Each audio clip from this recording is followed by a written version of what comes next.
Bismillahirrahmanirrahim. Assalamualaikum warahmatullahi wabarakatuh. Perkenankan, nama Ibu adalah Ibu Mubdia.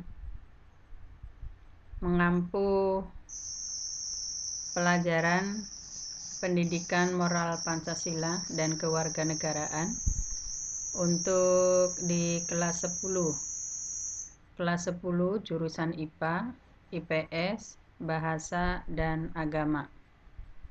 Adapun sebelum memulai pelajaran, Ibu akan memberitahu dulu terkait dengan pelajaran pendidikan moral Pancasila yang akan ditempuh di dalam semester 1. Semua ada 4 bab. 4 bab ini terdiri dari bab pertama mengenai nilai-nilai Pancasila dalam kerangka praktek penyelenggaraan pemerintah dan negara. Yang kedua atau bab 2 ketentuan Undang-Undang Dasar Negara Republik Indonesia tahun 1945 dalam kehidupan berbangsa dan bernegara. Adapun bab yang ketiga, kewenangan lembaga-lembaga negara menurut Undang-Undang Dasar Negara Republik Indonesia tahun 1945. Adapun bab keempat, hubungan struktural dan fungsional pemerintahan pusat dan daerah. Ibu memberikan kepada kalian, barangkali di antara kalian sudah ada yang mempunyai LKS. Silakan kalian buka LKS PPKN dari mulai halaman 5 dengan judul nilai-nilai Pancasila dalam rangka praktek penyelenggaraan pemerintah dan negara. Ya. Kita lihat di sini terkait dengan bagian A, sistem pembagian kekuasaan negara Republik Indonesia. Di sini ada angka 1 mengenai adanya macam-macam kekuasaan negara menurut para ahli. Mungkin kalian telah mengenal beberapa tokoh waktu kalian belajar di SMP. Yang pertama ada John Locke. John Locke di sini membagi adanya 3 kekuasaan. Yang pertama adalah kekuasaan legislatif. Yang kedua adalah kekuasaan eksekutif. Yang ketiga adalah kekuasaan federatif. Bila kalian mengetahui, kekuasaan legislatif adalah kekuasaan membuat pelaturan undang-undang. Siapa yang terkait dengan adanya legislatif? Di sini mungkin kalian tahu tentang adanya Dewan Perwakilan Rakyat dan juga MPR. Yang kedua adalah kekuasaan eksekutif, adalah kekuasaan melaksanaan undang-undang dan di dalamnya termasuk kekuasaan mengadili. Ya, bila kita berbicara mengenai eksekutif, mungkin di sini ada seorang presiden, wakil presiden, dan dibantu oleh beberapa para menteri.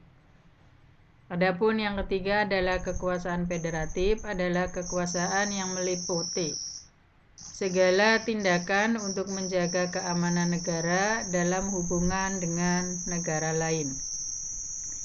Adapun melihat para ahli yang kedua adalah Montesquieu. Bila kalian mengetahui Montesquieu, itu terkenal dengan teorinya adalah trias politika.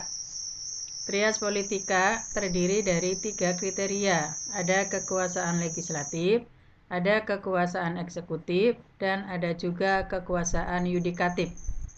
Kalian tahu, kekuasaan legislatif adalah kekuasaan untuk membentuk undang-undang.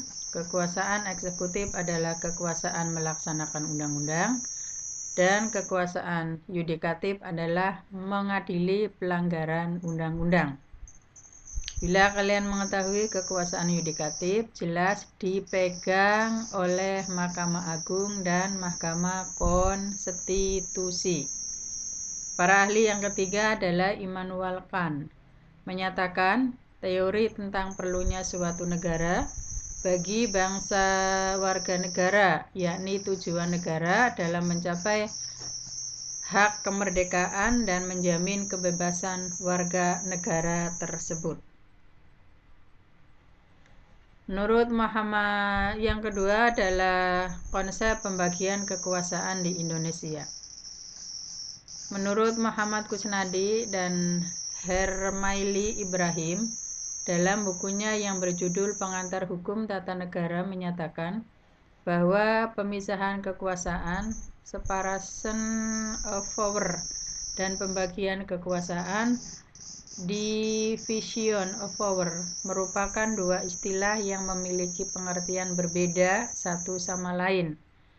Terkait dengan konsep pemisahan kekuasaan yang dilakukan oleh Amerika Serikat, adapun konsep pembagian kekuasaan adalah bangsa Indonesia. Penerapan pembagian kekuasaan di Indonesia. Bila kita melihat mengenai adanya penerapan pembagian kekuasaan di Indonesia, ini dibagi menjadi dua kriteria. Pembagian yang pertama adalah pembagian kekuasaan secara horizontal, dan yang kedua adalah pembagian kekuasaan secara vertikal. Apabila kalian mengetahui pembagian kekuasaan secara horizontal adalah pembagian kekuasaan pada tingkat pemerintahan pusat mengalami pergeseran yang umumnya terdiri dari tiga kekuasaan. Ada legislatif, eksekutif, dan yudikatif. Bila kalian mengetahui tentang pembagian kekuasaan terkait dengan legislatif, eksekutif, dan yudikatif, bisa terbagi menjadi 6 kekuasaan. Di antaranya yang pertama adalah kekuasaan konstitutif, ya, dipegang oleh MPR. Kekuasaan eksekutif adalah dipegang oleh Presiden. Kekuasaan legislatif dipegang oleh MPR. Kekuasaan yudikatif atau kehakiman dipegang oleh Mahkamah Agung dan Mahkamah Konstitusi.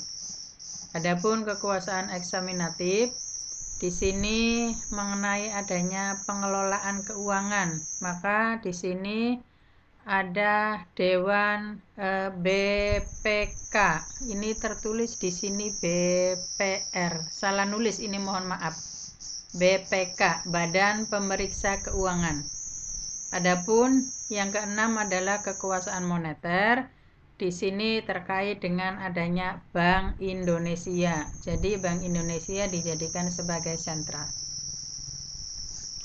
Pembagian kekuasaan secara vertikal, ya. Pembagian kekuasaan secara vertikal muncul sebagai akibat dari diterapkannya asas desentralisasi di Negara Kesatuan Republik Indonesia. Adapun yang menjadi urusan yang menjadi kewenangan pemerintah pusat, ada kewenangan yang berkaitan dengan politik luar negeri, ada pertahanan, ada keamanan, ada justisi, ada agama, moneter, dan fiskal. Justisi di sini berarti terkait dengan adanya badan peradilan.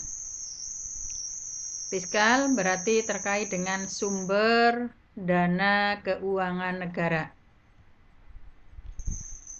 Kita melangkah ke bagian B terkait dengan kedudukan dan fungsi kementerian, lembaga non-kementerian. Ya, bila berbicara tentang kedudukan dan fungsi kementerian dan lembaga pemerintah non-kementerian, di sini kita melihat tentang adanya dasar hukum Kementerian Negara Republik Indonesia. Bila melihat acuan dari pasal 17 ayat 1 sampai 4 Undang-Undang Dasar Negara Republik Indonesia, di sini ada 4 kriteria. Kriteria yang pertama adalah Presiden dibantu oleh menteri-menteri negara. Yang kedua, menteri-menteri itu diangkat dan diberhentikan oleh Presiden. Setiap menteri membidangi urusan tertentu dalam pemerintahan. Dan yang keempat adalah pembentukan, pengubahan, dan pembubaran kementerian negara diatur dalam undang-undang. Yang kedua, klasifikasi Kementerian Negara Republik Indonesia. Menurut Peraturan Presiden Nomor 67 Tahun 2019 tentang penataan tugas dan fungsi Kementerian Negara Kabinet Indonesia Maju periode tahun 2019 sampai 2024. Jumlah keseluruhan kementerian maksimal 34 kementerian. Adapun menurut Peraturan Pemerintah Nomor 7 Tahun 2015 tentang organisasi Kementerian Negara Indonesia dibagi menjadi 4 kelompok.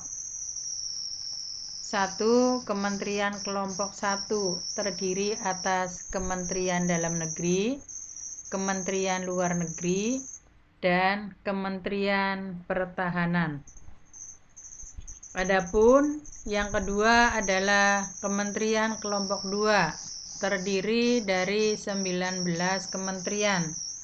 Coba kalian yang punya LKS silakan kalian buka halaman 10 ya. Di dalam halaman 10 ada beberapa kementerian. Ini kalau kita melihat tentang Kementerian Kelompok 2 terdiri dari 19 kementerian. Bisa kalian buka LKS halaman 10.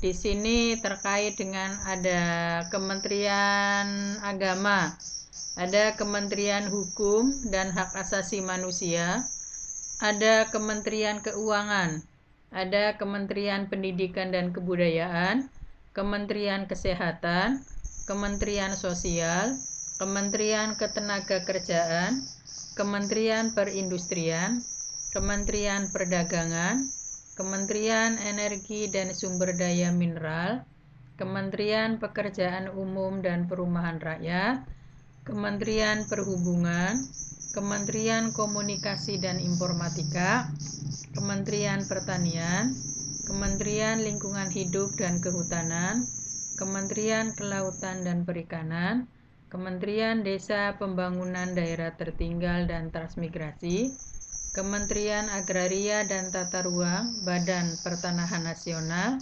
Kementerian Perencanaan Pembangunan Nasional atau Badan Perencanaan Pembangunan Nasional, Kementerian Pemberdayaan Aparatur Negara, Reformasi dan Birokrasi, Kementerian Badan Usaha Milik Negara, Kementerian Koperasi dan Usaha Kecil dan Menengah, Kementerian Pariwisata dan Ekonomi Kreatif atau Badan Pariwisata dan Ekonomi Kreatif. Ada Kementerian Pemberdayaan Perempuan dan Perlindungan Anak, serta Kementerian Riset dan Teknologi atau Badan Riset dan Inovasi Nasional. Dan yang terakhir, mengenai adanya Kementerian Pemuda dan Olahraga. Itu terkait 19 kriteria. Adapun Kementerian Kelompok 3 terdiri dari 8 kementerian. Yang pertama adalah Kementerian Perencanaan Pembangunan Nasional. Yang kedua adalah Kementerian Pemberdayaan Aparatur Negara dan Birokrasi Reformasi. Yang ketiga, Kementerian BUMN, ada Kementerian Koperasi Usaha Kecil dan Menengah, Kementerian Pariwisata, Kementerian Pemberdayaan Perempuan dan Perlindungan Anak, serta Kementerian Pemuda dan Olahraga dan Kementerian Sekretariat Negara. Adapun yang keempat adalah Kementerian Koordinator, terdiri atas 4 kementerian. Ada Kementerian Koordinator Bidang Politik, Hukum, dan Keamanan, Kementerian Koordinator Bidang Perekonomian, Kementerian Koordinator Bidang Pembangunan Manusia dan Kebudayaan, serta Kementerian Koordinator Bidang Kemaritiman.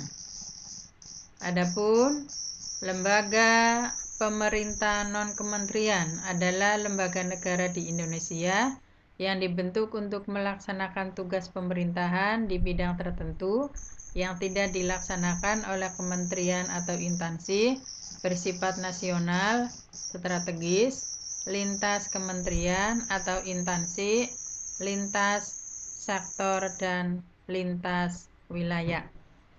Baiklah, untuk bab 1 kita telah mempelajari mengenai beberapa kriteria. Silakan kalian amati, baca kembali, dan kalau bisa kalian salin di dalam buku catatan kalian, atau juga kalian manfaatkan buku yang telah ada, umpamanya LKS. Untuk pertemuan kali ini cukup sekian saja. Mudah-mudahan kalian tetap bisa mengikuti belajar dari jarak jauh. Untuk kekurangannya, Ibu mohon maaf. Assalamualaikum warahmatullahi wabarakatuh.